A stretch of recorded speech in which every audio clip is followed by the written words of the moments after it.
Yo, welcome back to Madden Simulation of the 2022 season. We are up to week 18. That's right, the final week of the regular season is upon us. And Madden, unfortunately, is on a skid and on a downfall. And because last week, week 17, we did Arizona at Dallas, and surprisingly, Arizona went to Dallas, took care of business. It was a little rough and go from time to time, but they got it done. Madden, on the other hand, said that Dallas was going to take care of business, but that did not happen. And right now, Madden is on a little skid. So, we are 17 weeks down. We have one game left to go before the playoffs come. And what better way to do than have the final game of the regular season, since we did the first game, the season opener, back in Tampa Bay, Dallas at Tampa Bay to kick off the season. Let's go out to Las Vegas as we see a do or die game where the winner gets in, or potentially both, depending on what happens, and we'll get to that later, as the Las Vegas Raiders host the Los Angeles Chargers, where the winner is in while the loser goes home and watches the postseason on their couch. Stadium in Las Vegas. The atmosphere here electric. No matter the venue, the home folks love their silver and black. They are fired up. So here we go. Chargers, Raiders might have different homes, but they are the same old teams. The rivalry is still there, I should say. Chargers, Raiders, maybe in LA, Las Vegas now, compared to San Diego and Oakland. You know, north, south, now it's east to west. But here we go, two young quarterbacks. Derek Carr is still kind of young. He's getting that mid-range. I mean, how long has Derek Carr been in the league? Excuse me. How long has Derek Carr? I'll have to look that up in a minute. But I mean, Justin Herbert, he's been stellar most of the year. He's had his flaws up and down. I mean, I do believe he won Rookie of the Year, Offensive Rookie of the Year last year. Let's see. Derek Carr. He was drafted in 2014. Okay, that's what I thought. So, man, he's been in the league for 7, 8 years now, I guess. If 14 was his first season, 14, 15, 16, 17, 18, 19, 20. This is his 8th year in the league, so he's a seasoned veteran. But we'll see. We'll take a deep dive. We'll look in how the Raiders and the Chargers got to where they are, and talk about some other things happening in the NFL, like especially my thoughts on the Antonio Brown situation. Excuse me. But I say let's start off with, how did the Chargers and the Raiders get to where they are today? They're both 9-7. I do believe. Let's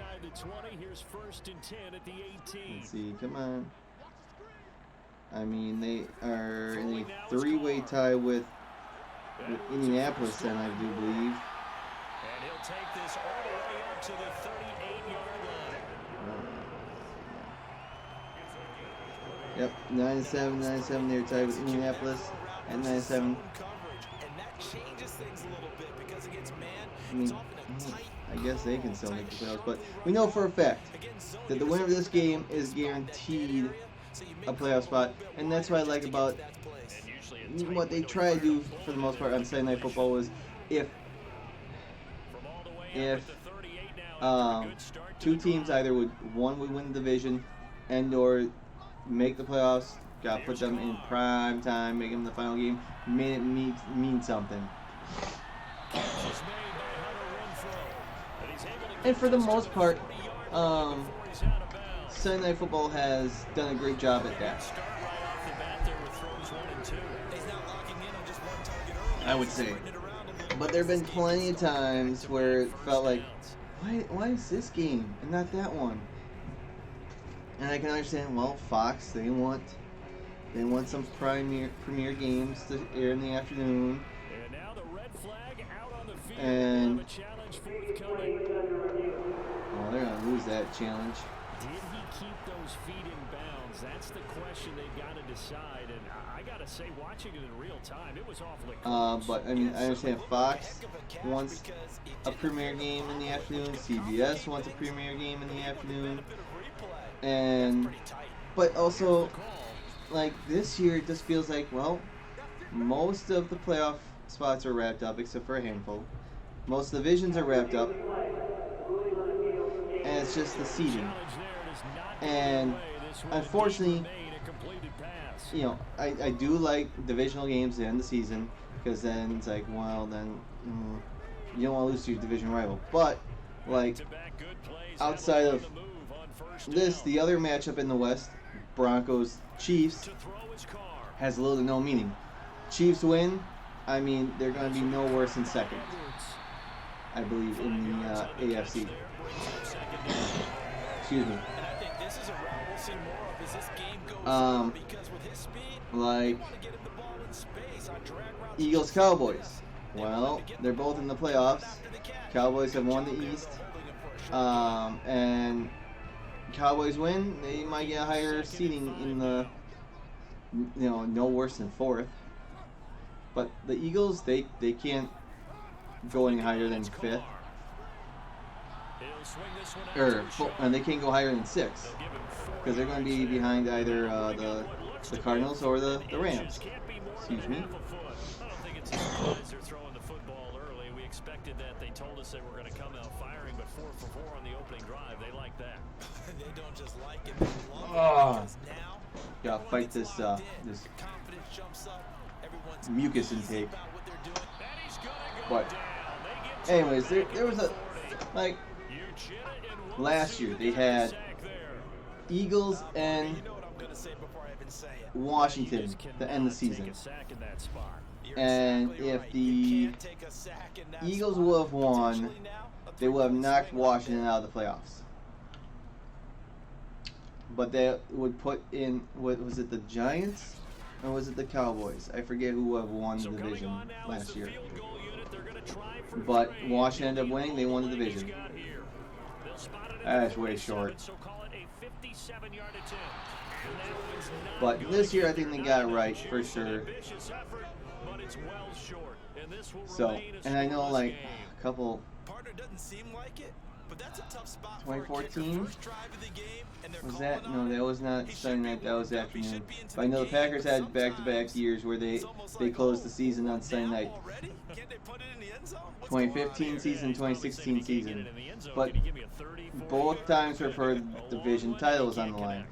Not playoff spots, because both the Packers and Vikings in 2015 clinched playoff spots, and the Packers and Lions both clinched playoff spots in 2016. It was just that NFC North was on the line. Well, now they'll start 3 yards shy of midfield after that long 57-yard miss.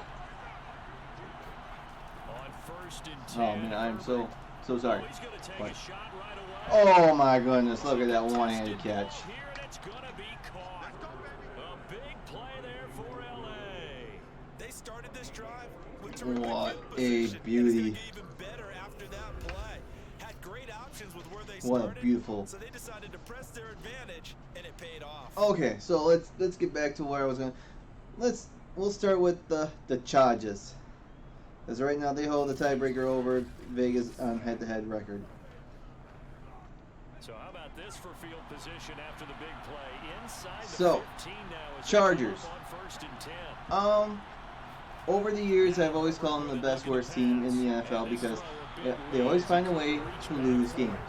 They have been a great team for decades, but just find a way to lose and just disappoint. And I don't know what their preseason expectations. 2nd and 10. That's something we'll cover next week. But Here's Herbert. I do believe I was one that did believe that the AFC West was going to be one of the best divisions in football. Potentially, I mean, I think because there was high hopes for the Raiders. I think there was high hopes for the Chargers. Broncos were that mystery team because they don't have a quarterback. And of course, you have the reigning AFC champions, Chiefs. Obviously, you expected good things from them. But for the Chargers, things started off pretty good. Started pretty hot for them.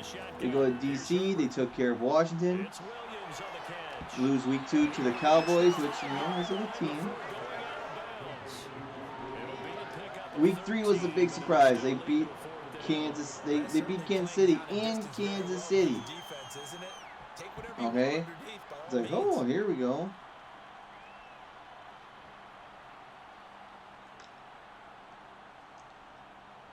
Then they host the Raiders, beat the Raiders. Browns came to town. They beat the Browns. So right there, they were what 1, 2, 3, 4-1, 4-1 on top of the division, top of the AFC, or one of the teams close to it. But then they went out to Baltimore, and we saw what happened there. The Ravens just destroyed them. They hosted New England. New England beat them. Then they head out east again, took on Philly, got away with a win. Then Minnesota came to town, and Minnesota took care of business. Minnesota beat LA. So then, okay, so they were 4-1. They lost 3 of their next 4 to make them 5-4. But then they beat the Steelers, and then heading into the end of November, they lost to the Broncos. So 5-4, 6-5. Okay. They destroyed the Bengals. They destroyed the Giants. So that's 2 more wins. So what is that? That's 8-5. Then they lost to the Chiefs. 8-6. Then they lost. They somehow lost to the Texans, one of the worst teams in the league right now. So they were 8-7. And last week they got redemption on Denver and beat Denver to move them up to 9-7 to put them in at least having a winning record and have a chance to make the playoffs. Have the opportunity to make the playoffs with a win. And so, the Chargers have been up and down. I mean, injuries, COVID, whatever. So they've been above average. Now, the Raiders, on the other hand, we all know what happened earlier in the season. They had the whole John Gruden thing, the emails, and then him resigning, because if he didn't resign, he would have been fired anyways. So, they had that off-field debacle. You've had countless players, unbelievably or not, countless players that have had DUIs, driving, drinking and driving, and all that off the field antics, and it's just ridiculous. At least 3 players, and I don't even remember the guy's name, but the one, he was just a second-year guy, where, we all know what happened. He was drunk, driving 150, 160 miles per hour, crashed and killed a woman, and just ridiculous. And then 2 other of his former teammates were drinking and driving as well later on in the season. So it's like, come on, dudes. And the NFL expresses you know, hey, call for a ride. They sponsor that. Like, we're not going to tell you can't go out and drink. We can't tell you can't go out partying. Unless you're unvaccinated, then you can't do anything. But we can't control your off the field behavior. But if you choose to do such, please be responsible. Have a designated driver. Have someone call a taxi, call an Uber, a Lyft, whatever. But don't get behind the wheel while impaired. Okay? You're not going to play the game impaired. Don't drive while impaired. Okay? So, the Raiders' off the field antics have been up and down, and of course, we all know what happened. Oh, they're trying another field goal. At least he's a little closer this time. And we all know what happened a week ago or so. The passing of John Madden, their legendary head coach, that took them to what they say 9-7 AFC Championship games. Only one Super Bowl appearance and one Super Bowl win. You know, he was 1-0. He won like 80% of his games that had that with a minimum of 100 games played or whatever. He never had a losing season, and you know he finally made it in the Hall of Fame in 06. He said. I'm just going off the top of my head, but I mean I never heard of, you know, you hear how players are a bunch of chokers. Like Aaron Rodgers, he's been to 5 NFC Championship games and has only won once.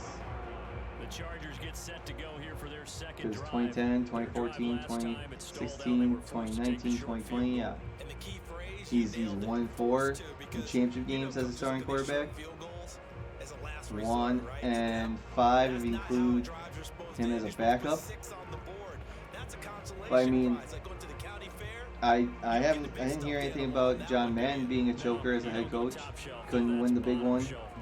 I'm sure they were saying it back then and stuff like that, because you make it to the championship game, you have this winning percentage, never losing season, and you can't win the big one. You know?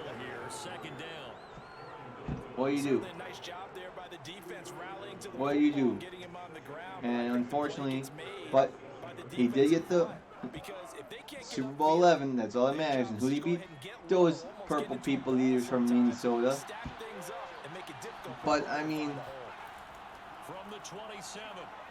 you know, and so of course they were honoring him and the whole league last week. But let's deep dive. Let's go in. They are also 9-7. How did they get to be 9-7? Going through his progressions, not there. After about the third one, so they start the season hosting Baltimore on Monday Night Football. Finally have fans in the stands and christen their new stadium that opened last year, and jam-packed. They had to go to overtime, and they get the win. Then they head out to Pittsburgh and take on one of their old rivals, the Steelers. Raiders and Steelers of the 70s. Bitter rivalry. And the Raiders, they won again. Here we go. Then they go down to Miami. And another overtime game. Boom. Get it done. They win again. 3-0. But then that's where things start to unravel for them. We all know they took on the Chargers on Monday night. They lost. They host Chicago, and the Bears just demolished the Raiders. So they're 3-2. Okay, take on their division rival, the Broncos. They bounce back 4-2. Host the Eagles. Nah, Eagles were no chance for the Raiders. Boom, 4-2. Raiders are still doing pretty good. But then They go out east. They lose to the Giants. 4-3. They host the Chiefs. Chiefs like stomp on them, lose. They're what, 4-4 then, I think. See, 1, 2, 3. 3-1, 4-1, or 3-2, 4-2. So here's a 1st and 10. Oh no, 5-2, 5-3, 5-4. Take on Cincinnati, they lose. They're 5-5. They're at 500. Okay. Thanksgiving Day comes around. They go to Dallas. Whoop. Maybe a little help with some refs. They take care of Dallas and win overtime. So they're back on the plus side, 6-5. But they host Washington. Washington wins 6-6. They go to Kansas City, and Kansas City does the same thing they did the last time. Got their butts handed to them. 6-7, losing record. Just like I think. No, they're 6-7. They take on the Browns on a rescheduled game. They win at the last second, 7-7. And then last week, in honor of John Madden, they went to Indianapolis, won at the buzzer, and boom, they're 9-7.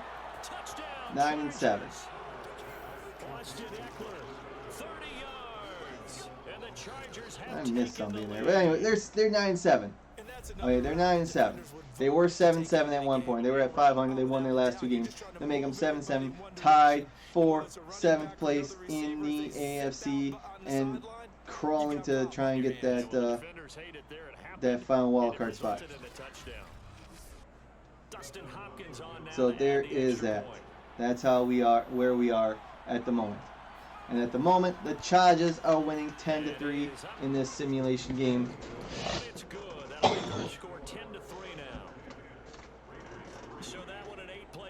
And obviously, there's a lot of things that have happened this past week. And I don't know of anything bigger and more, talked about, especially come Monday after all the main games, Sunday's games, was the Antonio Brown situation. Where all of a sudden, it sounded like Bruce Arians was telling him to get in the game, go in there, and he was refusing because his ankle was hurting, and Bruce Arians then was like, okay, if you're not going in, then you're done for the day. Which, okay, if you have an injured player, and the player's like, no, my ankle hurts, or XYZ hurts. If you're injured, then okay, then you're done. And apparently that didn't sell well with Antonio Brown. And I don't know if I forget if Tom Brady was trying to calm him down or say something to him. I know we all saw the video of Mike Evans trying to calm him down and so on and so forth. But Tony Brown wasn't having any of it. He took his shoulder pads and jersey off, took his gloves off, threw them in the stands, and was walking across the field on the other end of the field where everything was happening, and waving goodbye, peace signs to the crowd out in New York, to the Jets, or New Jersey I should say. Peace sign, and he left the stadium, caught an Uber, and released a rap album, and was at the Brooklyn Nets game the next night. And Bruce Arians in post-game press conference, he's gone. He's no longer a Buccaneer, which hasn't officially happened yet. Maybe, I don't know, but and Bruce Arians don't want to talk about him. Let's talk about this comeback we had and about the players who actually put effort out on the field today. And that's the thing. The Buccaneers were losing at the time to the Jets. They, they're short staff at wide receivers because Godwin's hurt. No, Mike Evans was there, but I forget if there's someone else that was injured. You have Leonard Fournette is hurt, and so on and so forth, and it's just ridiculous. And everyone was saying there's something wrong with Antonio Brown. I'm not saying he's a mental case, but there's something not there. There's something there. Something's not right, and he needs help. Everyone is saying he needs help, and everyone goes back and looks at 6 years ago, 2015 playoffs when he got drilled in the head by the Cincinnati Bengals linebacker, Verdict, I forgot how it was pronounced, and how Tony Brown was never the same since. And let's be honest, that might have been the tipping point. But it takes more than just one hit to knock some screws loose. It's repetitive hitting, it's repetitive stuff, and does he have CTE? Who knows? But obviously, we want, as a fellow human being, we want him, we want the best for him? I don't know. We hope for the best for Antonio Brown. And let's be honest, should he ever set foot again on the football field? I think not. It would not be in the best interest. He needs to get some mental help first. And there's plenty of players out there that's like, should they ever play football again because of what has happened off the field or on the field and so on and so forth. Okay, you look at, I don't know if this is a poor example, I think Josh Gordon. Okay, what's the worst thing he's done? He's tested positive for smoking marijuana. How many times? Countless times, okay? And he gets suspended for a year, indefinitely, and so on and so forth. While people who have domestic abuse, discharge a gun, if that's, I don't know if that's a good example or not, but been involved in other things and they've got lesser punishment. And I mean, earlier in the year with Antonio Brown, he was suspended for having a false vaccination card. So, I mean, in all honesty, I hope for the best for Antonio Brown. I hope he does not return to the league, and that maybe staying away from football would be the better. A small bit of adversity here on what's been a strong drive as they come up second and 12. Carr gives to Richard. Where do we go from there? It's going to leave him with still about 8 or 9 to go on third down. Where are we at? We got Raiders 3rd and 9. Chargers side of the field. Staying in their proper places and not allowing any lanes to open up. They're 2 for 2 on third down conversions on this drive. This one tough. They need 9 yards on third down. To throw, it's Carr. Oh my goodness. That's overthrown is one thing. And that will be incomplete. Well, they weren't scared to let it fly. So, what other news has been going on? We know we'll get to the standings in a little bit. Most of the playoff spots have been captured, as we all know, I think, but not. I think is there 6 of the 7 in the NFC have been clinched, and 5 of the 7 have been clinched in the AFC. But seeding is not all there either. And now out on the field, here comes Los Angeles. And they're hoping to redo their efforts in the last drive when they got to the end zone. And just think of what it's like now on the sideline, because when you score a touchdown, you have to go over and look at the tablet. We'll talk about that probably in the third quarter. When you scored points, it's a do my look at some of the end of season stats and awards. Excuse me. Herbert and the Chargers now with a 1st and 10 at their own 20-yard line.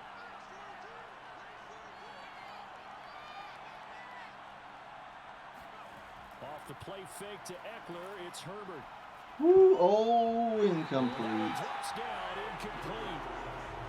But some other news that's been circling, there was a, let's see, Mayfield having surgery ASAP, won't play Sunday. Yeah, where is he having surgery on? Was his shoulder? For his repair on a torn labrum on his non-throwing shoulder, yeah. So, obviously he was injured early in the year, and after the Browns were eliminated from playoffs, there's no point of, there's no point. It's a semi-meaningless game for the Browns and Cincinnati. Cincinnati could still get the #1 seed if things fall their way. We'll look at those scenarios, but very highly unlikely. And why wait? We got nothing to play for. Let's get the surgery done. Let's start rehab, and so we can focus on next year. Speaking of that, you had Big Ben. What more or less was his last home game of his career, and that he will retire at the end of the season.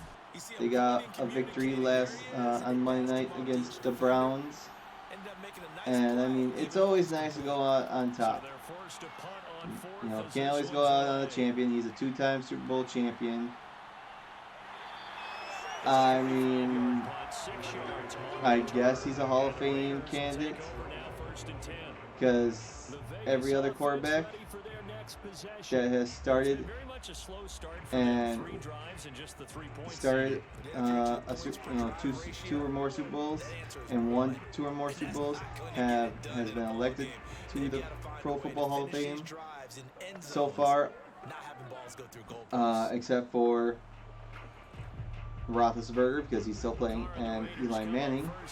But Manning's retired, and I don't think it hasn't been 5 years for him yet. It's only his 3rd year? Man. But looked like he had a couple of different options as far as who to throw to on that play. Oh yeah, that's right. The Washington football team will release their new logo and nickname on February 2nd of 2022, 22 or whatever. And like, oh hey, that's Groundhog's Day. So are they just going to revert back to the Redskins? That's what one of the jokes was, and I think there was a South Park episode a few years ago when the whole name and the copyright was up for renewal, and the copyright or whatever, NFL, I don't know who was in charge, but they were saying they refused it. So it's out there, you can use it. And they were joking that, okay, we'll rename the team from the Washington Redskins to the DC Redskins.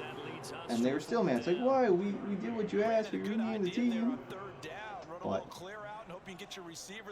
anywho, then you have some sports reporter in Chicago that's a little butthurt with Aaron Rodgers. Because right now it looks like Aaron Rodgers is your front runner for MVP. And the guy from Chicago is like, I'm not going to vote for him because he's a jerk. Because of all the off-the-field antics with how he was holding the Packers hostage this offseason. And then lying about getting vaccinated and so forth. It's like, well, okay. And that affects his on-the-field play how? And like how other people were saying, like, if you look at past MVPs, you're going to judge their off-the-field antics and weigh in if that was worthy or not. Because I'm trying to remember when AP, that whole scandal broke out with him. I think that was after his MVP. Because I think after his suspension and beating his kid and so forth, that was after him winning the MVP, and I'm sure he was doing that while he was MVP or prior to that. So, but I digress. I digress. Now it'll be interesting to see where the patience is on both sides. Oh, but Can you hang in there and not try and force something that could put your team in some jeopardy? Second down and 8. let's while we're at it, we're gonna look at the standings heading into the final week of the regular season. And oh, down goes Herbert. He lost what, 10 yards? 16 yards? Jeez, it was 2nd and 8, and now it's 3rd and 24. 16 yards in the wrong direction. Boy. Well, here's where having mobility sometimes can work against you as a quarterback. He thinks he can retreat and outrun the pressure. But that time, they zeroed in on him and took him down for a big loss, partner. A really big loss. Woo!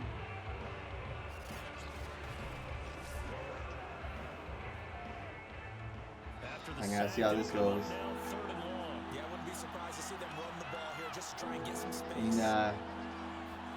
Now on 3rd and long, they'll And look he's to in the throw. end zone. Is he going? And he's fumbled it. That's a safety. Loose, the ball bouncing around, and it's going to go out of the back of the end zone. So Jeez. that is going to be a safety. And you know, the man who sat in my chair the last few years, he has a theory. These plays, these safeties, they're so rare. Maybe they should be worth more than 2, maybe 4 points. I think he's got a great point. I really do, Brandon. But I would go ahead and up it to 6. I'm a former defender. To me, that's like scoring a touchdown. Easy now. I'll go 4. I don't know about 6. Come on. No. Come up to 6. A lot of points. See, leave safeties at 2. I'm all for if the kicking team kicks the ball through the upright on a kickoff, give them a point. You know how you wonder then how many teams would try and, well, especially, well then you think about it.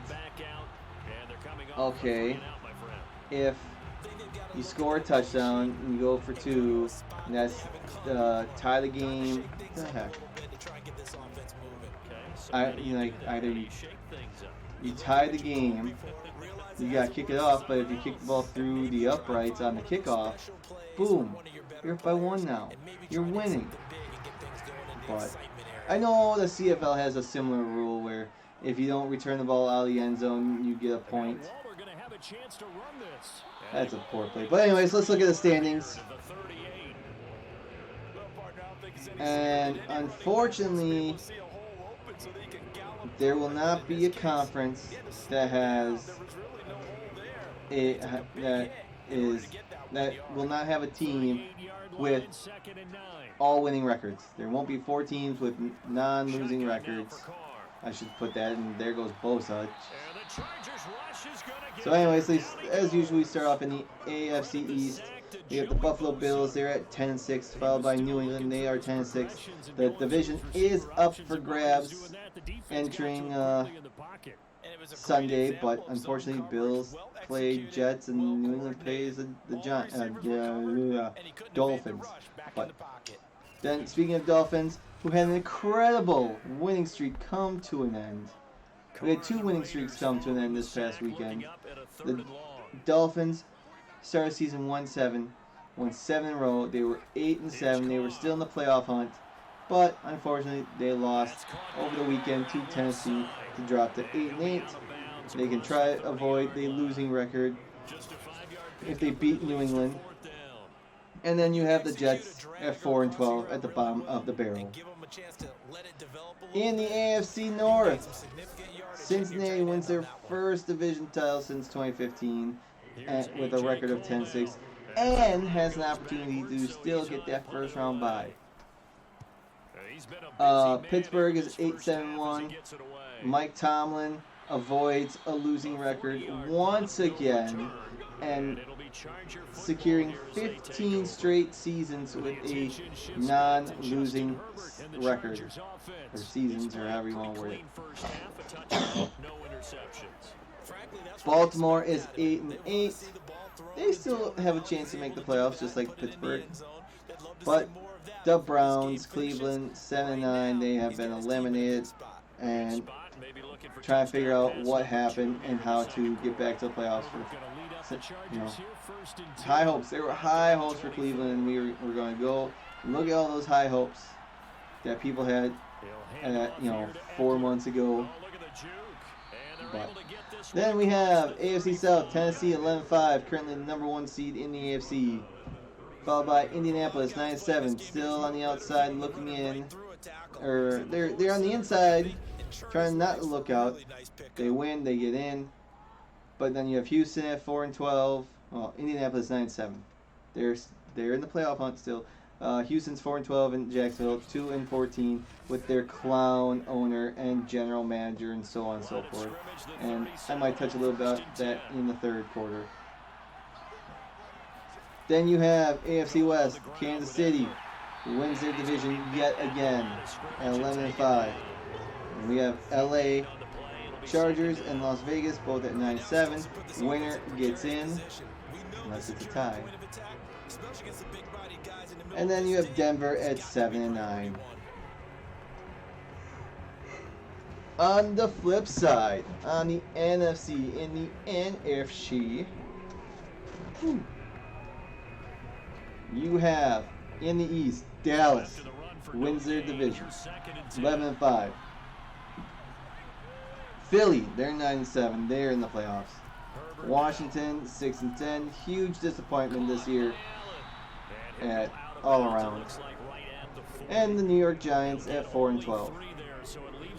In the NFC North, you have the Green Bay Packers at 13-3. The first time ever in the NFL that a team won 13 or more games in 3 consecutive seasons. What does that mean? Absolutely nothing if you're not hoisting up the Lombardi Trophy at the end, which they unfortunately have not done the last 2 seasons when they went 13-3. But then you have Minnesota at 7-9, Chicago at 6-10, and Detroit at 2-13-1.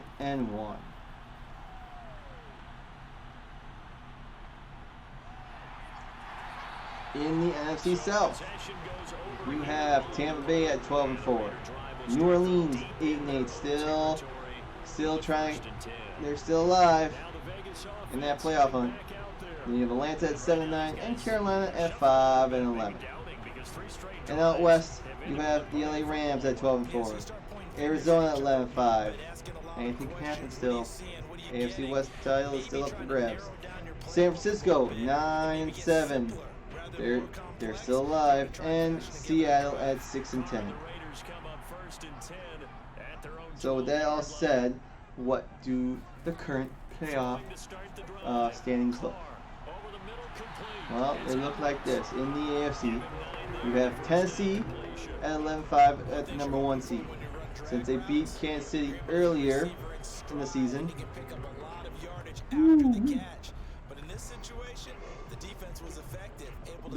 Since they beat Kansas City, they got the inside track. Then you have Kansas City, Cincinnati, and Buffalo. Well, what do we got here? As your other division winners, 2, 3, and 4. And New England is your first wild card, followed by Indianapolis and LA Chargers would be your other 2 wild card teams if the playoffs would come to an abrupt end. While Las Vegas, Pittsburgh, and Baltimore on the outside are looking in.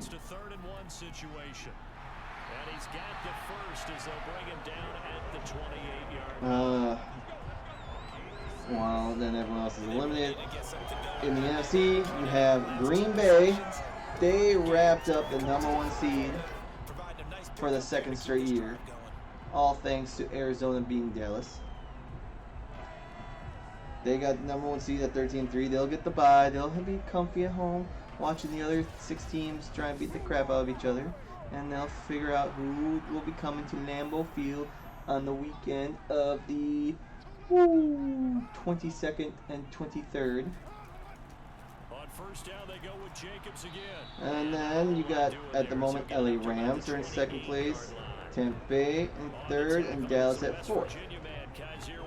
And well, Dallas can get that number 2 seed if Tampa and LA both lose and they win. And at the moment, you have Arizona is your 5th seed. Philly has won the other 2 wildcard spots, leaving 1 spot open between San Francisco and New Orleans. The rest of the field is eliminated. And we see another pitch and catch there to the running back. This position just continues to evolve. They become just as critical to the passing attack as a lot of receivers, tight ends, because their ability to make people miss in the open field can really generate big plays for an offense. Throwing his car on 3rd Woo. down. Looking downfield for Jones. No. And unable to connect. So, Incomplete. with Give him credit. that They all took their said, shot, but it's going to bring up 4th down. Thus far, they've been able to move let's the see line if of I can scrimmage find very it. well in the running game. Almost felt like they said in the huddle, can you guys pass protect? Let's take a big shot downfield. Let's see if this is Didn't the get it on article. that one, but they may Playoff come clinching back to it again. scenarios for Here's Week A.J. 18. Cole now, as he's on to punt for the 4th time So, tonight. we know who's in the playoffs. The 5 teams on the AFC side, the 6 teams on the NFC side. 2 spots left in the AFC, 1 on the NFC.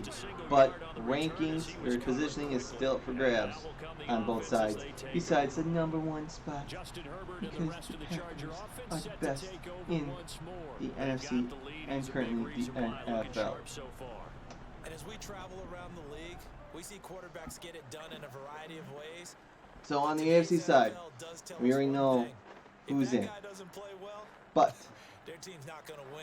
And right now, he's got his team Baltimore in the at lead. 8-8 can And clinch a now playoff they'll berth. extend that lead. They have Herbert and the Chargers now on in the first there. and 10 They need to at win. their own They 22. need the Chargers to lose. Throwing to They start need the drive. Indianapolis to Herbert. lose, and they need Miami to lose or to tie. It's Crosby, able to If drive that all it in time happens, for his second which sack you know, of the evening. there has been stranger things. They will make the playoffs. Partner, you hear that sound of paper being ripped to shreds? That's the game plan that they've had so far because they've got to say to The themselves Bills right can now, clinch the we have to East do something differently. with a win. They can win their 2nd division title. All they gotta do is win. Or New England has to lose. Dang it, that's twice now. I gotta stay more focused on that. Or Buffalo ties and New England ties. It's just that simple. And then they are AFC East divisional champions for the 2nd straight year. Now, Cincinnati can clinch the AFC's number 1 seed and only first round bye and home field advantage throughout the playoffs with a win. And Tennessee loses. Kansas City loses. New England loses or ties. The Chargers on 3rd down. They've converted just 2 for 6 thus far. So, this will be 3rd and 6. Or Cincinnati wins. Back to throw here, Herbert. Throw left side complete. That's Williams. Cincinnati wins. And they'll get Tennessee it up loses. just short of the 45 Kansas City at the loses. 44. And Buffalo wins. So many times in my career, I've heard coaches talk about completions. Wouldn't that be very interesting at 11 and 6? At the catch and we get guys on the ground, Indianapolis can clinch a playoff berth with a win or a tie. It's just that simple. That's their easiest path. Or Chargers lose. And Baltimore, Pittsburgh ends in a tie. 2 minutes remaining in this first Or half of football. Chargers lose, Pittsburgh loses, and Miami wins.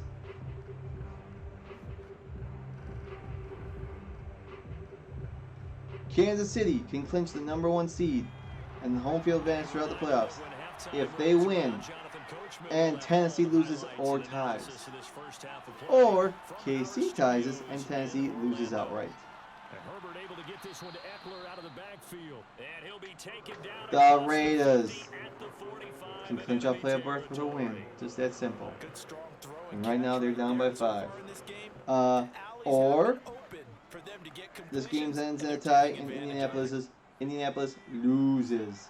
Or Indy loses and Pittsburgh loses or ties. First down, Justin Herbert. And it's hauled in by Jared Cook. And all the way Chargers can clinch a playoff berth. They only have one scenario. They need a win or tie. Win or tie, they're in. It's a matchup game in the NFL. New England can clinch. New England still has a chance to win the number one. The first. Okay. But Buffalo can't because Buffalo, I think, lost to both. But Buffalo took care. Whatever. Buffalo can win, can get the number one seed with a win. Buffalo loses or ties. Kansas City loses and Tennessee loses. So New England can still have a shot at the number one seed. So out of the 4 division winners, it could be any of them. Any of them could be the number one team. Here's 2nd and 10. With a record no worse than 11-6. Again, Herbert. What was that? He's gone. He's off to. He's gone. That's a touchdown. Wow.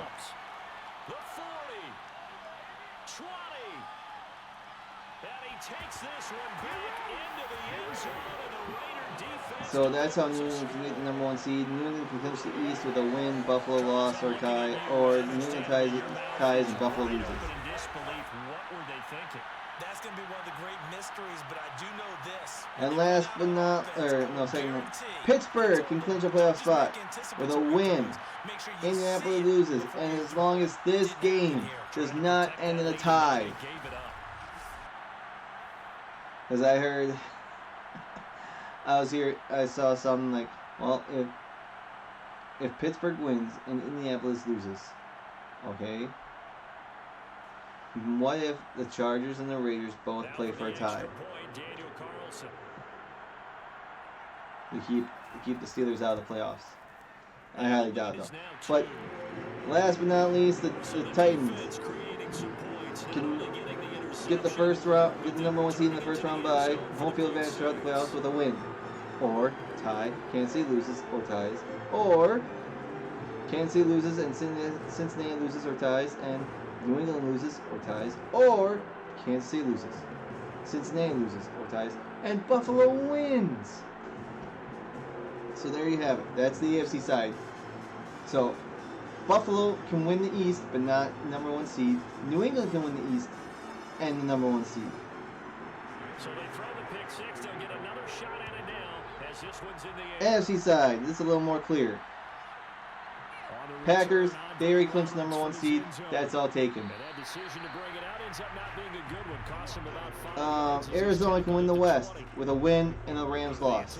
The Rams can win the West with a win or a tie, or Arizona loses or ties. New Orleans can clinch a playoff berth with a win and a San Francisco loss. And San Francisco can clinch the playoffs with a win or a tie, or New Orleans loses or ties. That's simple. There's only 1, 2, 3, 4 scenarios in the AFC. Well, the AFC has 7. Because the number one seed is up for grabs, while on the NFC side, it's just a playoff spot, and who wins the West, basically. And with him trailing, there is still enough time to try to string a few plays together, maybe get in the field goal. Timeout?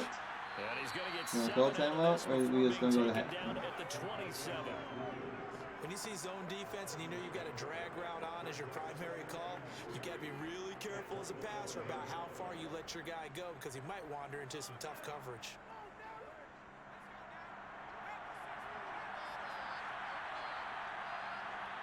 Yeah, there's The final shot before the break for Herbert. Over the middle, and it's caught. Keenan Allen. And they're able to get this as one. at halftime, I'll take my halftime break and be right back. We have reached halftime here in Vegas with the Raiders on top. As we are off to Orlando now to check in with Jonathan Coachman and our EA Sports Halftime Report. Coach? Okay, Brandon, thanks very much. And welcome in everyone to an abbreviated version of the EA Sports Halftime Report. First, though, let's run through the next-gen stats for the Chargers in that first half. And they've had all sorts of success thus far tonight throwing the football, as they're on pace to throw for 300-plus yards if things continue the way they've been going. Meanwhile, for the Raiders, they weren't quite as successful throwing the ball as their counterparts were, but they still were able to move the ball reasonably well in that first half. Okay, Coach, thanks as always. This one's still anyone's game as we welcome you back for quarter number 3.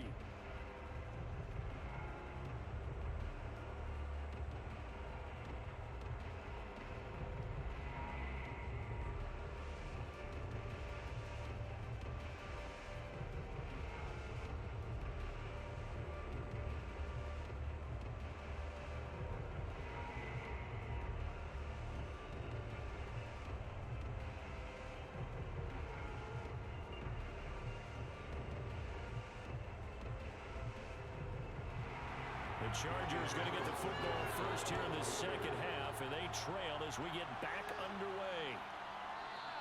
And this will not be returned, so the second half begins with a touchback. The Chargers getting ready to go here to start this third quarter. And they're on the short end of the scoreboard here. Charles, what adjustments, if any, do you think they need to make for the second half? Well, paraphrasing the gold medal hockey winning coach Herb Brooks, I just say here we go. Let's start the second half. Throw the ball. They had success doing it in the first half, so make sure you keep getting the ball to your And it looks like what? Chargers get the ball first. Yep. So they have a chance to redeem themselves. Just a minute. They could have ended the first half with a touchdown or a field goal at least to go up 13, 17 to 5. But just like that, boom, a ridiculous pick 6. And now they're down by 2. They could enter the second half, march down the field, another field goal or touchdown, go up 16 to 5, or then 20 to 5, or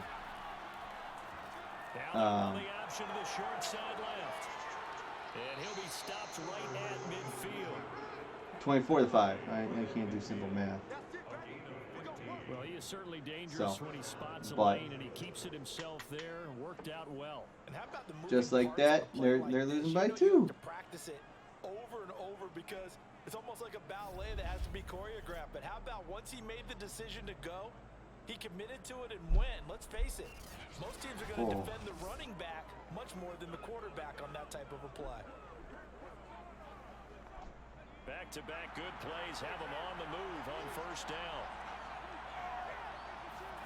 From the 50, here's Herbert. Oof. That one complete to Anderson. A good rally to the football keeps him to only a yard, and it's second down. Oh boy, now Washington football team seems to have excellent lead. The franchise's new name. Well, like one of the sports radio analysts I listened to was saying, okay, they claim they're going to do, release on Groundhog Day, February 2nd. Big announcement, reveal, and so forth. But intercepted, and it was going to get leaked prior to that, sooner or later. And because there's people that why you throw the ball across the you have to make the apparel.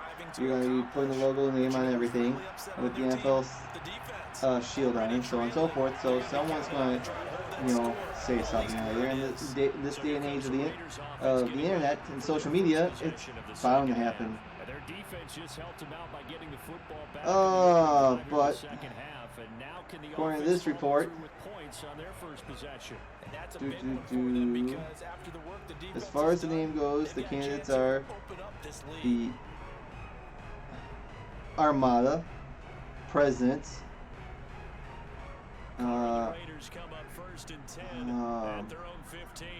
Red Hawks, Commanders, and Defenders.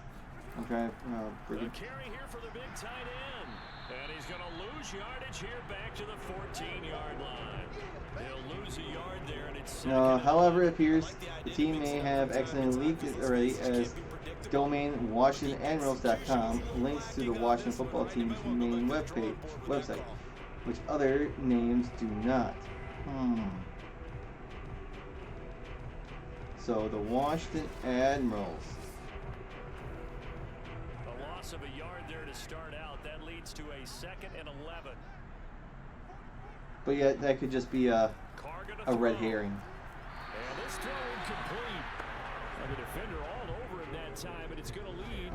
Early on, we understood Wolves, or some variation, was one of our fans' favorite. As I've said all along, we take feedback.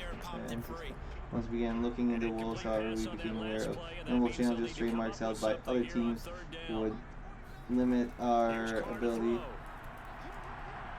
Oh, he fumbles it! Wow.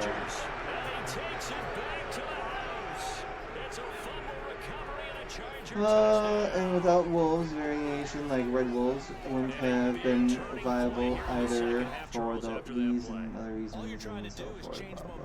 Flip things around for your team. Here's trying to Whatever. take the ball away. How about when you take it away and score? That really changes things.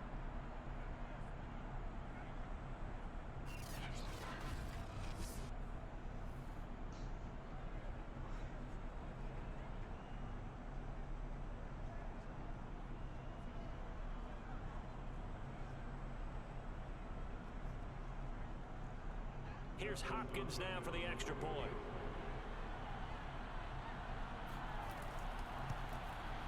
And the lead is up to 5.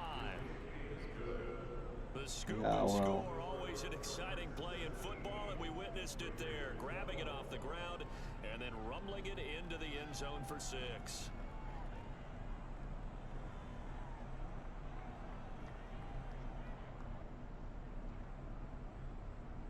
Oh boy.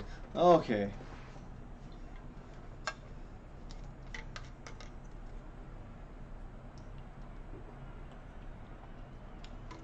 Now, there's some other things that are going around. We'll look at. I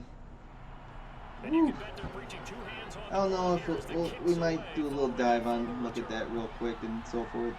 Who might end the year awards? There's still a week to go, and we might look at that more next week. Some of the candidates, maybe. I know we were talking about which head coaches could get fired, and it's like I feel like there's not that long of a list. Like, we all know Matt Nagy from Chicago's on the hot seat. Minnesota's Zimmer is potential one of those. Well, you had Urban Meyer was already fired, so that's not happening. But speaking of that, there's talk that hundreds, if not thousands, of Jacksonville fans are going to show up to the game. That's a joke to be funny if that happens to begin with. Dressed up as clowns because of management. The general manager is still there. Their owner, Shahid Khan, and just how they have dealt with the team. And it's just funny because now they've done a emoji with the clown emoji with a huge mustache, because that's what Khan's iconic looks like. Sometimes with the running game, you just gotta stick with it. Look, it's the third quarter. Oh, excuse me. And just do it the same way you've been doing it the entire ball game. Maybe change up some blocking. Not me doing personal research, but just hearing things through the grapevines. They own a couple other, handful of soccer teams in the Premier League, and that team sucks too. And as a wrestling fan, his son Tony, is the owner and booker of All Elite Wrestling, and that also has some flaw to it too. And here's AJ Cole now. So the cons, Shahid Khan got his wealth in the auto part industry, I believe, or so. And then obviously he's got to be a sports fan if he owns sports teams and so forth. So, I mean,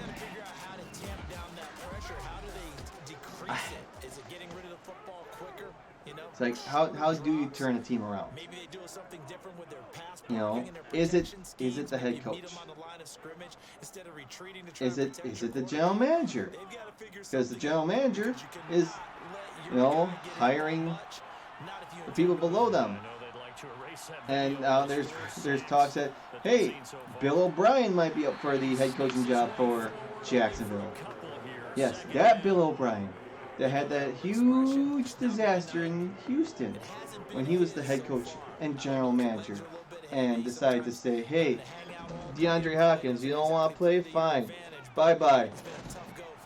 Give me, I'll trade you Hopkins for a one-hit wonder and a draft pick that will just blow anyways. And, or like you look in Chicago. Was it Ryan Pace is the general manager for Chicago? Hey, San Francisco. Has anyone called about trading up and get your number 2 draft pick? And has anyone mentioned that they're interested in Mitchell Trubisky? It's like, oh yeah, there's lots of teams that want to draft Mitchell Trubisky. They don't want Patrick Mahomes. They don't want Deshaun Watson. Or, well, I mean, I think Lamar Jackson was in that draft class too, but he was late first round. But no one wants them. They want Trubisky. That 1 year at North Carolina, boy, oh boy. We'll trade everything. We'll flop 2 and 3 picks and something else.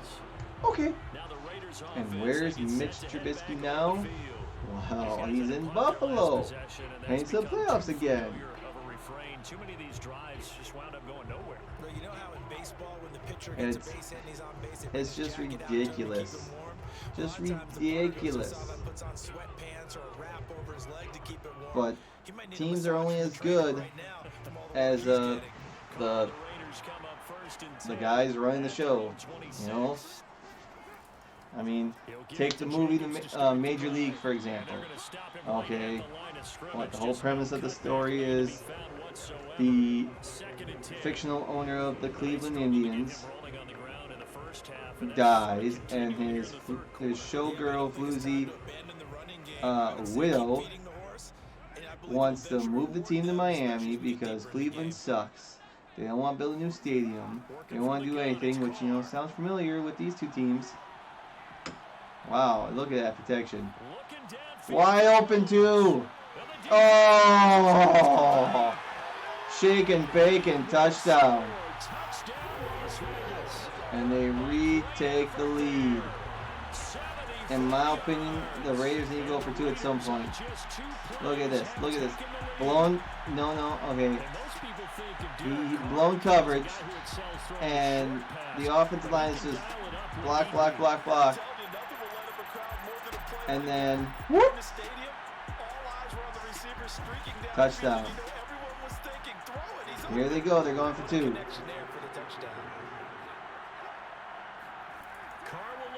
Wide open. But there is a flag. There is a flag on the play. Personal foul. Roughing the passer. Is that going to be enforced on the kickoff? No decline. Anyway, so in the movie Major Leagues, they try to hire the worst possible manager of all time. Then they try to get the worst players of all time. Because if the team finishes last, then they can move the team without the league voting on whether or not the team can move. And of course, since it's a movie, you have your ragtag of losers somehow band together, win and make the playoffs. You know, or it comes down to game 162 or 163, whatever, to make the playoffs. and they do, and they win the play-in game to make the playoffs, but they lose in the playoffs. The second movie, she sells the team to a former player, but then he sells it back because of money, and this time they make the playoffs and make the pennant, or and win the pennant or something like that. I don't know. But anyways, I digress. Okay. Well, if you can try and hire the wrong people, and sometimes it backfires. But like, are you actively trying to be this bad? Who knows? But I digress a little bit. But let's see now. NFL records. Since we have an extra week now, we have a 17th game for the first time in NFL history. We'll see who has the best record following 17 games, the worst record under 17 games. And, now some of those NFL records are possibly going to be broken. I know there's a handful, and I'm trying to look it up in a minute. Like, sacks.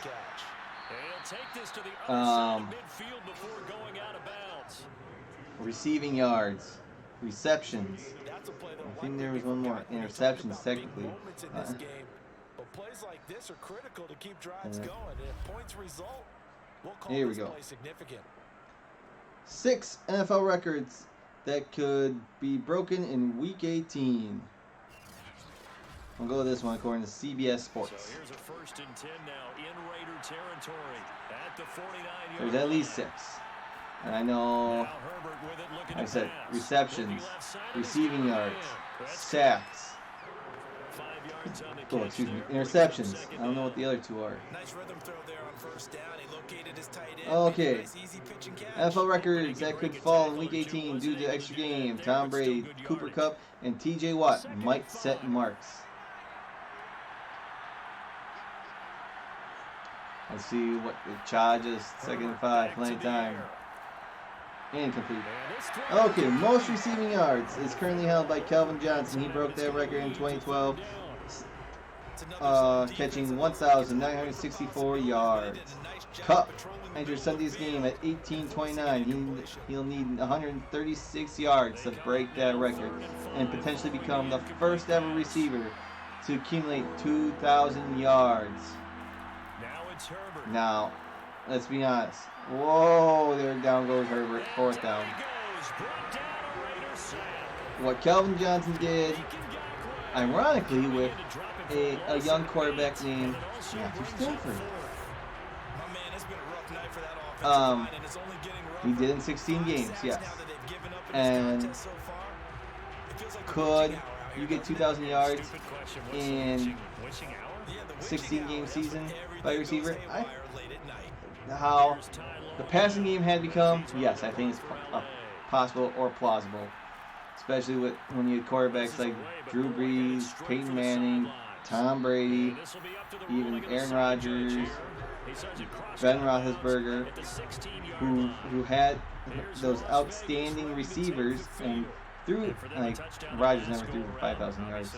But I mean, Brees and Brady, did Manning ever throw 5,000 yards in one season? I mean, if you throw to the same guy, boom. But Kupp is on pace. It just depends on how often you throw that guy. Does 136 yards, and the Rams play the Niners, so it's possible. The question becomes, will the Rams rest? If so, when? But because I mean, there's a lot. Oh, he's gone. Whoa! Still has feet down at the 2. Jeez. This game is heating up for sure now. But both teams have a lot on the line. San Francisco needs a win to get in. The Rams need a win to clinch the West. So there's a lot on the line in that game. Next record that's up for grabs. Most receptions. Current record holder Michael Thomas, 149 back in 2019. Cup has 138 catches on the season. Just needs 12 to break it. And that is, it's very plausible that Cup can break that if San Francisco is not locked down.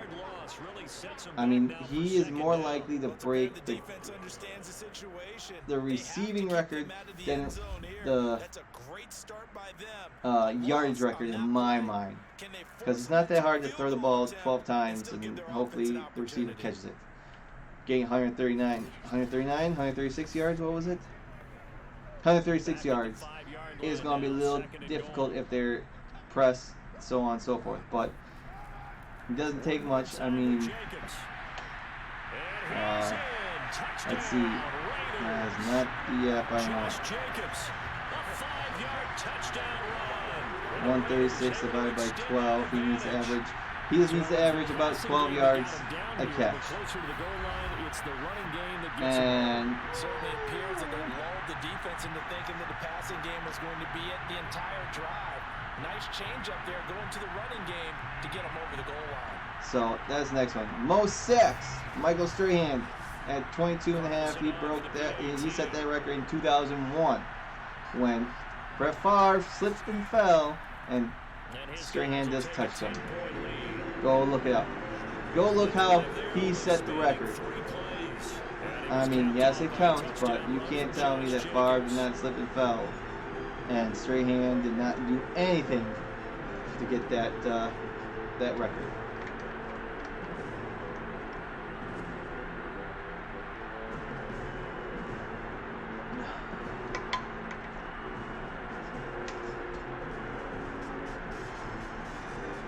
T.J. Watt has 21.5 sacks on the year, and there have been a handful of defenders, even within the last 10 years, it feels like, that have been closing in on Strahan's record, and they've always come up a sack or two or half from breaking it. And it's all easier said than done anyways. Okay? It is a team effort to get a sack, because you have 5 blockers on the offense and usually 4 on the front line of the defense. And you have the linebackers. And then you have like tight ends on the offense that, you know, they all have their job to block. And if one of your teammates on defense does their job right and takes up 2 defenders, well, that leaves you a nice opening for you. I mean, it's the individual that's making the play, but your teammates are helping. And with Pittsburgh playing Baltimore on Sunday, oh, he's gone. Wow.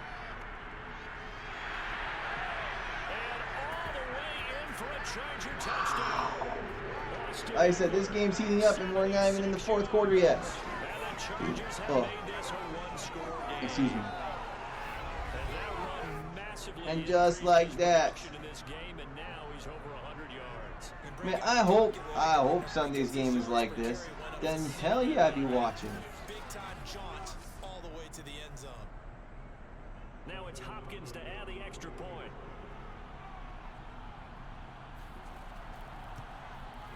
And the lead is down to a field goal now. So they let's see. On just one play, the long run, the scamper, and a very nice scamper. Oh, wow. Okay, so Watt has 21.5 sacks. Only 5.5 have come away from Heinz Field all year.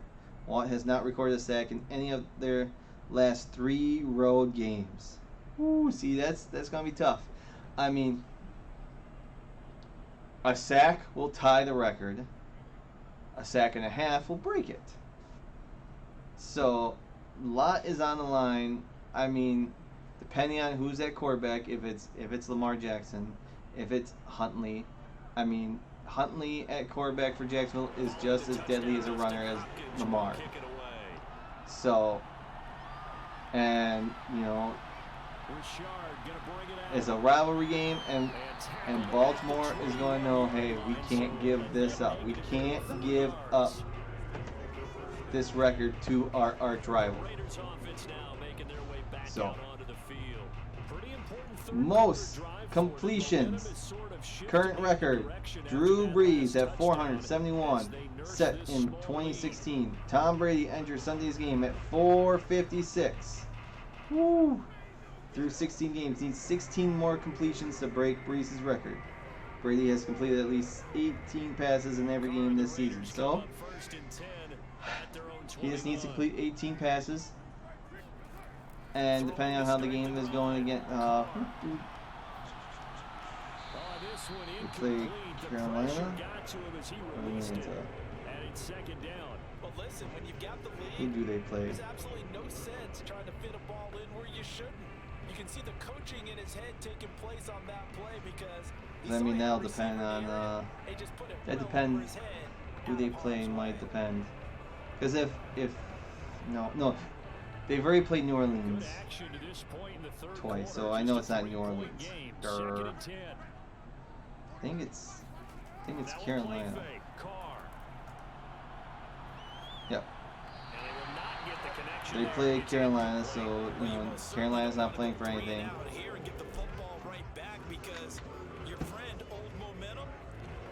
And Brady played 18 passes against Sunday's opponent, Carolina, when the two teams met back in Week 16.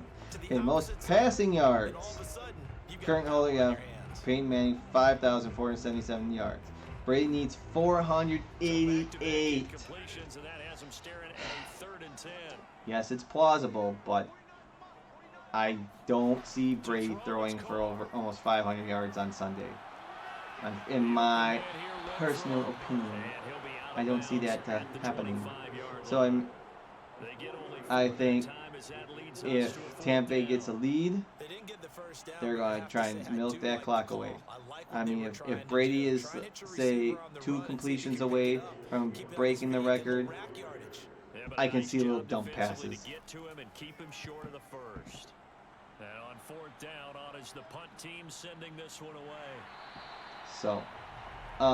So you had Cooper Kupp can break 2 records.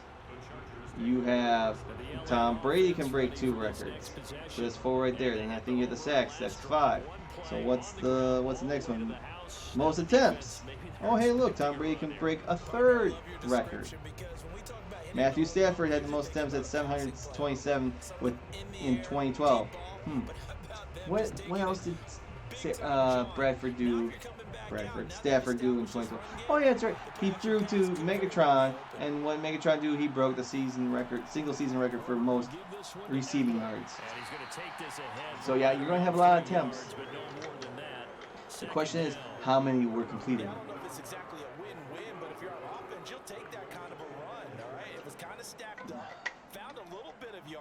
And frankly, they're pretty close to staying on schedule on offense. The playbook. So Tom Brady's at 682. He needs 46 attempts. Oh, how fun it would be if he was 18 for 46. For 489 or 88 yards or whatever. One, that'd be ridiculous to get that many yards in that few throws or completions. But I mean, come on. I can see Brady get the completions record, but I can't see him getting the yards or attempts, because throwing the ball 46 times in a meaningless game to some extent. Yeah, they win. They can get the number 2 seed. But I don't know. And I think he got the first. Most interceptions. This is also a long one. Night Train Lane, 14 in 1952. This one's a very unlikely to be broken or tied. Lane set the record as a rookie in what was a 12-game regular season. So there were 5 less games back in 58 or 52. And, you know, there's people out there saying, oh, we need different record books for 12-game seasons, 14-game seasons, 16-game seasons. And, oh, there goes Eckler. And he'll be taken down, but not before he works it past the 50. 141 yards for him on the ground now. He has been a tough man all night. He continues to Trevin Diggs, who needs 3 interceptions to tie and 4 to break. Lane's record has recorded an interception in 10 different games. He just he has just one multi-pick game though, which occurred after the Panthers back-to-back. It's a Diggs. No. They run left side. Diggs had 1 interception against this Saturday's opponent, the Eagles, back in week 3. So I mean, what he said. 11, yeah. Diggs has 11 interceptions, and getting 4 interceptions in one game is tough enough. But I think I almost think there was a Washington Bears game where Hall picked off Jay Cutler 4 times, I think. Could be mistaken.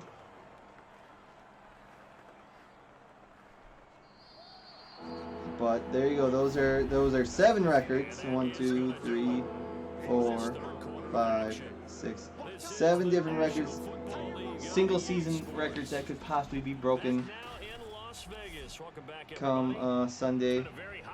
It's highly unlikely.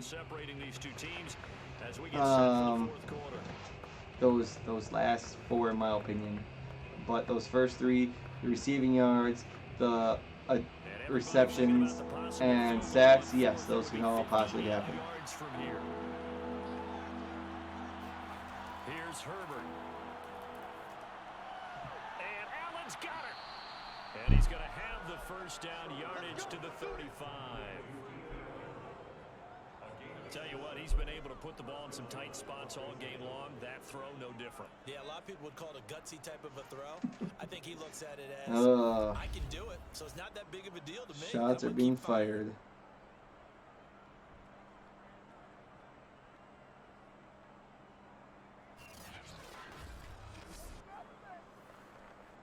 Ball up to the 35 now as they come up on 1st and 10. Justin Herbert looking to pass. And he goes down. And down he goes. They sack him back right around the 41-yard line. Solomon Thomas, they love to see that from him as he slips in for the sack. Well, collectively as a defense, Charles, I think if you get 4 sacks a game, you're feeling really good. Now they have 6 as a unit. And that type of a number is just staggering because there's so many ways to try and counteract it. But in this case, they've got no answers for this unrelenting pressure coming at their quarterback. And of course, last week was for most leagues, the end of the fantasy football season. And you were looking at none other than a fantasy football league champion. And boy, oh boy, I just gotta say, suck it, Yahoo. You thought that I had the worst draft pick in my fantasy league. You thought I was gonna go 0-15, and I proved you wrong. Even when things looked like they were going to go your way, with me being at 2-7 at one point. But then I won a game. And I won another. And another. 1 led to 2, 2 went to 3, 3 went to 6. And you know what? Then I made the playoffs. And once I got in the playoffs, I'd be like, there's only one thing left to do, and that was to win the whole effing thing, and I did. And boy, oh boy, nobody gives two ratses about anyone else's fantasy football league and so on and so forth. But had a shout out there. Let's see. I am your Yahoo Public 951061 champion. So good. They moved the ball down the field with very little resistance defensively, but they better be prepared for some adjustments to come their way now. And only way to get the lead here, of course, it was a close one, but not really. When half his team sucked. They go back to the ground now with Eckler. So, and he's going to ball his way down to about the 1 yard line. We'll see this drive, and then we'll go over. We'll look at the games for this weekend. And I will say, I'm not a big fan that there's 2 games on Saturday. Okay, I liked it the last how many years that every game was on Sunday. You had 16 games.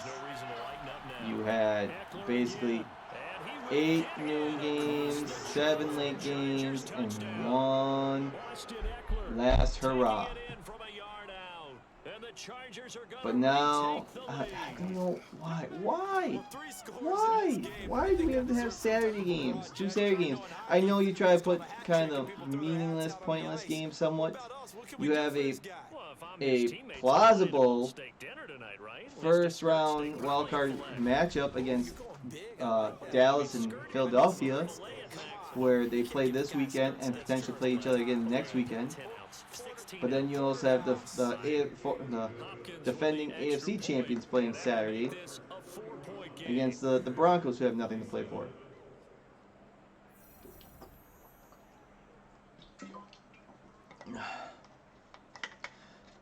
So, but we'll look over how I've done all year and go from there, I guess. What we got? We have 11:34 left in the game. Chargers take a 4-point lead. They're kicking the ball off to the Raiders. This has been a great game so far, actually. Here comes Richard on the return. And beyond the 20, but not by much. In fact, just a yard pass there to the 21. So instead of 256 games, well, 256 games are down, 16 to go to bring us a total of 272. They now have the opportunity to regain the lead right back. And here we go. This is game 272. So let's take a look at the games, the final week of the regular season, where what is that? I don't know if that started week. That started in 2010. On the ground, it's Jacobs to start the drive. I'm trying to look that up real quick. Sure, nowhere to run. Back to the line of scrimmage, that's all. Officially no gain on the play, and it's second down. He continues to struggle to find But I forget. I truly forget when they started that. I don't know if that was 2010 or 2011. It was around that time frame that the NFL would make the final week of the regular season divisional games, because they want to make it meaningful football, because there's been plenty of times like, well, this team's in the playoffs, that team's in the playoffs, so we're going to rest and not give the fans what they want, and get ready for the playoffs, rest, and have kind of meaningless football week 17 back in the good old days. And Commish be like, nope, we don't want that. Let's see.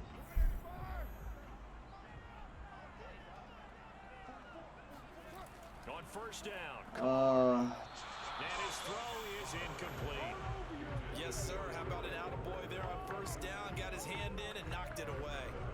Darren Waller, the intended receiver, and it's second down.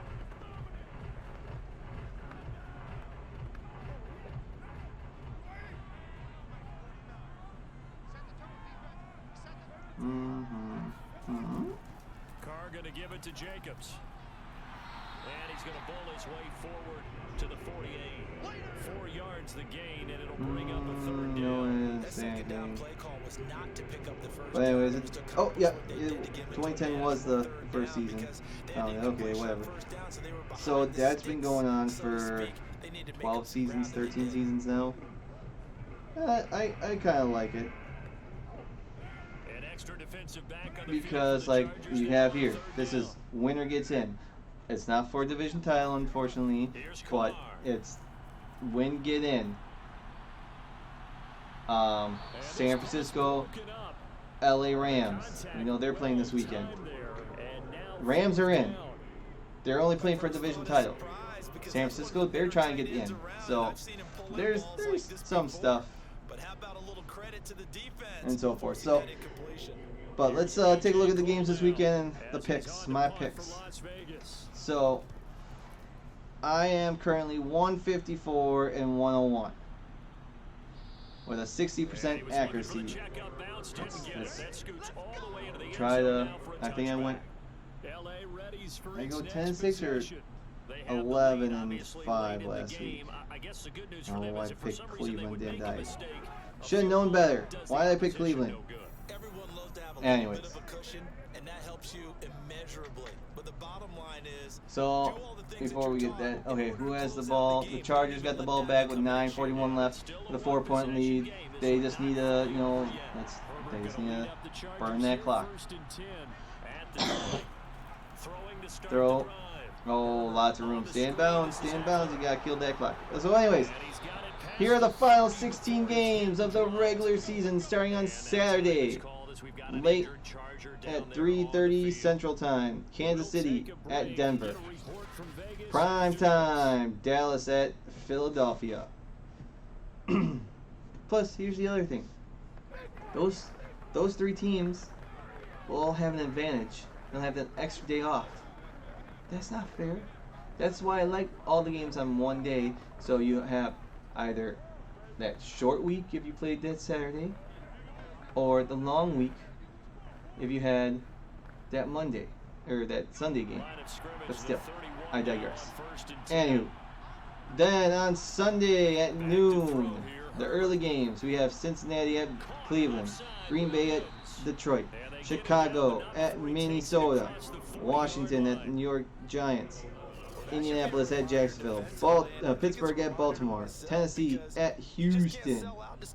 Late games, New Orleans at Atlanta, New York Jets at Buffalo, San Francisco at LA Rams, New England at Miami, Seattle at Arizona, Carolina at Tampa Bay, and game 272, the season finale, Sunday Night Football. You have the LA Chargers versus Las Vegas. So those are the matchups. Not too many jump out, scream matchup, but like we said, these two teams are playing for something. New England is playing for something. They're in the playoffs, but they have either they can win the East or potentially get the first round bye, number 1 seed. Buffalo, they're playing for something. They're playing for the East. Tennessee, they're playing for something. They're trying to get the number 1 seed. Pittsburgh and Baltimore, they're both playing on the slimmest hopes of making the playoffs. Indianapolis, they're playing for something. They're trying to make the playoffs. And then you have Kansas City. They're playing for number 1 seed as well. So I mean, a lot of pressure. Tennessee will know if they have to win. Well, no, Cincinnati's also playing for number 1 seed, I guess too.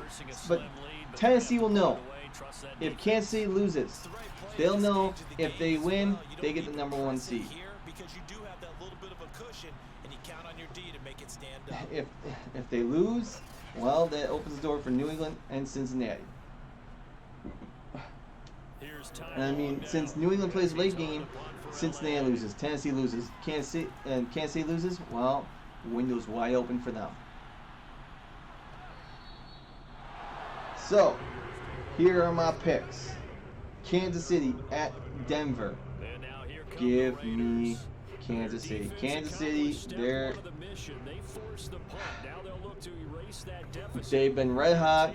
They ran into a buzzsaw in Cincinnati that came down to the itty bitty wire. Lucky penalty or so. And Jamar Chase, oh boy. We'll talk about awards next week, I guess. And how Matt LaFleur is going to get screwed over for a third straight year. But otherwise, Kansas City had a huge winning streak. That came to an end thanks to Cincinnati. And that's what caused this huge hiccup for the #1 seed because of that Kansas City losing. So, but I still think Kansas City will get business done against their division rivals, the Denver Broncos. Late game on Saturday, Dallas at Philadelphia. You know what? Give me the upset. Give me Philadelphia. I know Dallas took, they took Philly to the woodshed week 3 on Monday Night Football. But Dallas is a little beat up. They lost one of their key wide receivers with a torn ACL, I think it was. And Philly's been a little hot, and they're the home team. They have a lot playing. They have a lot. I mean, both teams are in the playoffs. There's a lot riding here. Dallas, they just had a close loss, hiccup, week 17 in Dallas against the Cardinals. But they don't want to try to lose 2 in a row. They want to get in the playoffs on a winning streak, or with a win, and get ready for whoever's going to come to Big D. And it potentially could be Philly again. But not if Philly wins. If Philly wins, they can secure that they will not play Dallas in Wild Card Weekend. Dallas will finish 4th in the standings, which means they would host either the Cardinals or the Rams. And if Philly wins,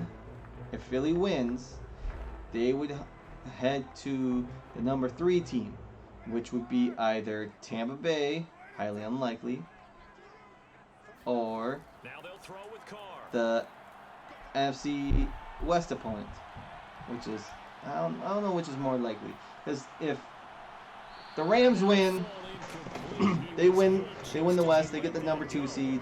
Tampa Bay will get the 3 seed, so Eagles, Tampa Bay, wild card weekend. But I like the Eagles. Cincinnati at Cleveland. Cincinnati does have a lot to play for, but they're going to be out with Joe Burrow, it sounds like. Don't know. I mean, they won the division. They still have a chance to clinch the #1 seed, but I think that's out of their reach. Cleveland has nothing to play for. Baker Mayfield's out. He's not playing. So, but I'm going with Cincinnati anyways. They're the better team all around. Green Bay at Detroit. Does Green Bay play starters? Does Aaron Rodgers, Adams, and company, do they play? Word on the street says yes, they will play. How long? Who knows? And tell me once that I had picked against the Packers all year round. Tell me if I have ever did that. No, I did not. I did not do that week 1 when they lost. I did not do that when they went to Kansas City, even knowing I should have. Or when they went to Minnesota the last time they lost. But Packers have nothing to play for. They have the #1 seed. They just need to stay healthy and avoid rust. So I'm still going with Green Bay, even if the love vote comes in. I'm still going with the Packers. Lions, this would be more of a morale win if they take out Green Bay. But the Packers aren't playing for anything. They can finish the regular season 13-4. They'll still have the #1 seed. They'll still have the first round bye. So, give me the Packers. Chicago at Minnesota. The loser gets fired bowl. You can't tell me that one of these two head coaches isn't going to be fired come Monday morning if they lose. But we don't know. We don't know for a fact if either coach gets fired. I mean, this is Matt Nagy's only losing season out of 4 in Chicago. He's made the playoffs 2 of his 4 tenures. Zimmer, he's been decent, but you know they have Aaron Rodgers and the Packers in their division. So, anywho, give me Chicago actually. Give me Chicago. I just feel upset. I feel Chicago's gonna pull off the win. They're on a 2-game win streak, so give me the Bears. Washington at New York. No one cares. And Giants got embarrassed by the Bears last week. Give me Washington. Indianapolis at Jacksonville. Give me the Indianapolis on the legs of Jonathan Taylor, a potential MVP. Pittsburgh at Baltimore. Yeah. Give me the home team. Give me Baltimore. I think they're healthy enough. I think they can get the win, but that's not going to be good enough for them to make the playoffs. Oh, the Raiders going to have to start calling timeouts soon. Tennessee at Houston. If Tennessee loses this game, they just basically, boom, shot themselves in the foot and blown their opportunity to get that bye. An extra week of getting Derrick Henry healthy.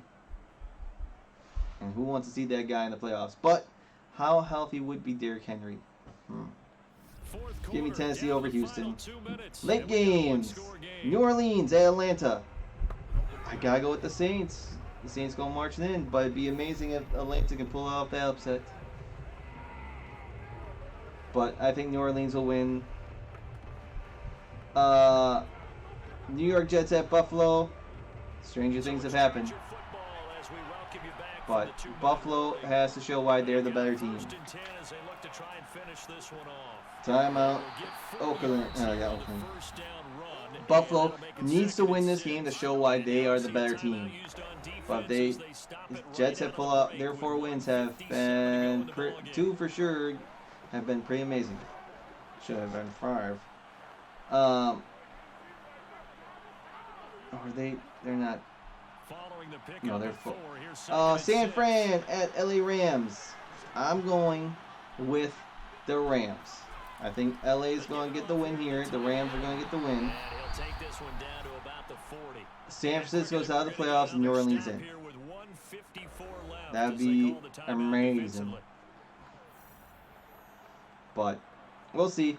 New England at Miami. I think New England will avenge their Week 1 loss and make the playoff, or will give beat Miami. Seattle at Arizona.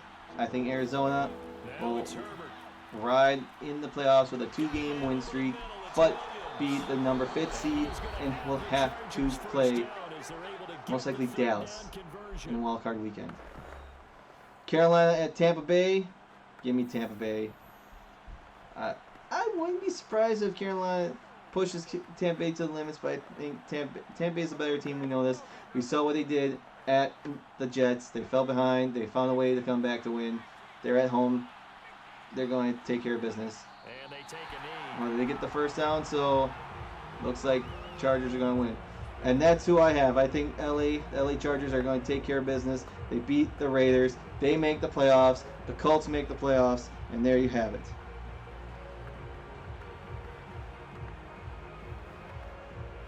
And what a thriller of a second half, or third quarter, I should say.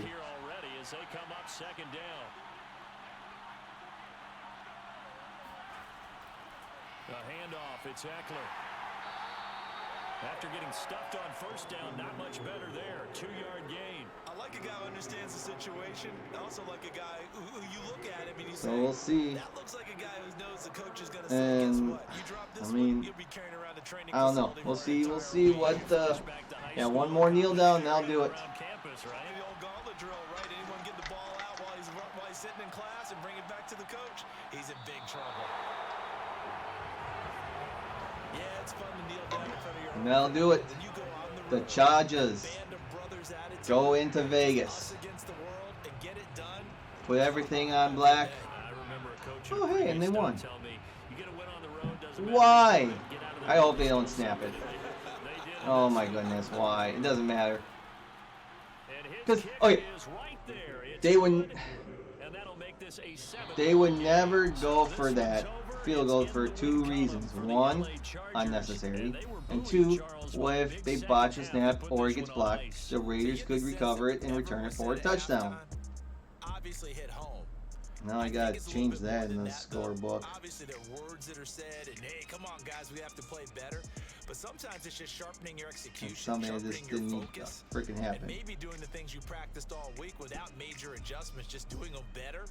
And that got it done in this one. So there you go. The Chargers, or the Raiders up and down season comes on a loss and missed the playoffs. While the Chargers, they look great to start the season. They finish strong and make the playoffs.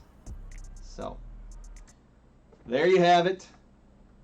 Madden predicts the Chargers are going to win Sunday night, get that final AFC playoff spot, and coast into the postseason. So we'll see. You know, enjoy this weekend. Watch as much football as you can. I know I will. I'll enjoy with a win or loss by my team, the Packers. Have to wait 2 weeks to see them play again, but we'll be back next week with wildcard weekend matchup, recap the season, so on and so forth. But till then, until next time, adios muchachos.